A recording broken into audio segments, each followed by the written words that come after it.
सल्लु अलल हबीब सल्लल्लाहु अला मुहम्मद। रात का तकरीबन 1 होने वाला है।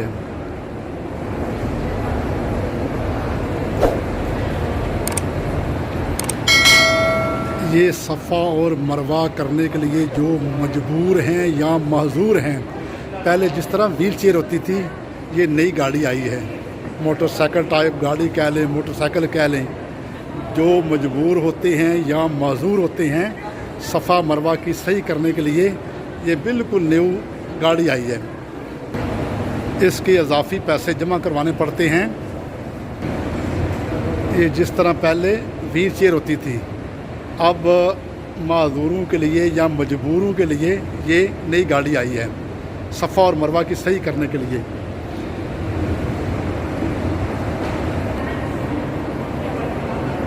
सल्लु अलल हबीब सल्लल्लाहु अला मुहम्मद।